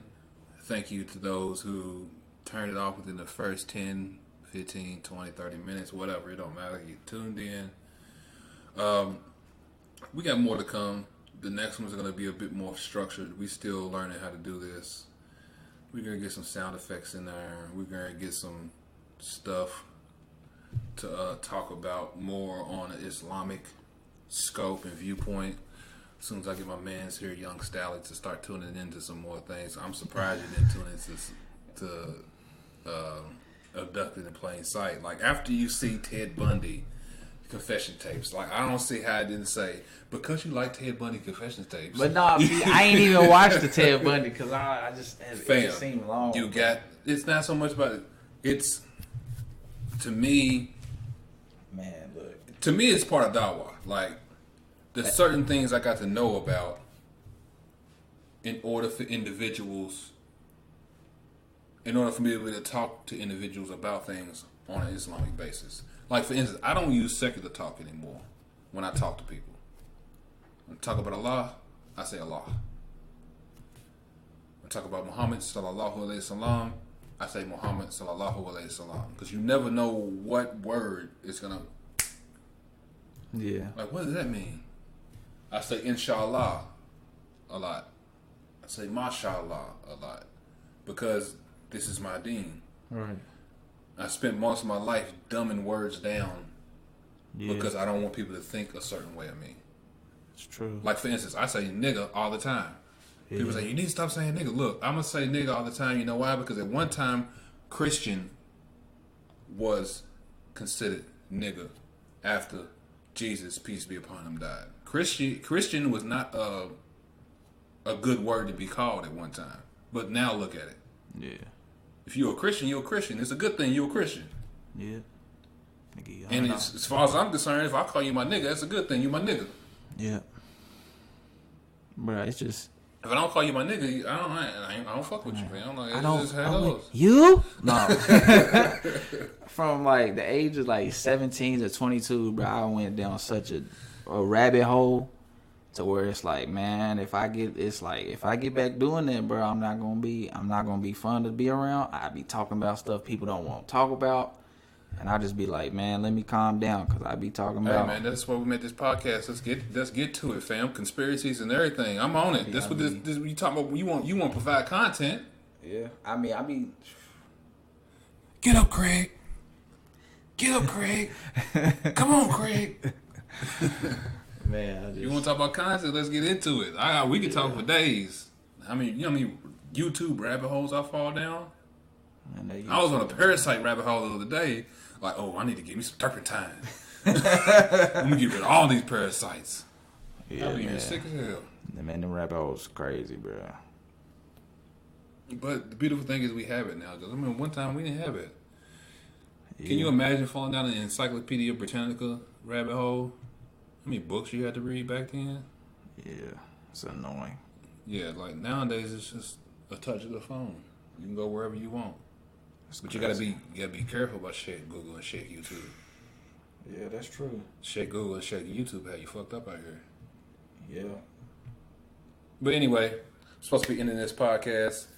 Thank you so much for listening. Assalamu alaikum wa rahmatullahi wa barakatuh. Y'all be safe. And we out.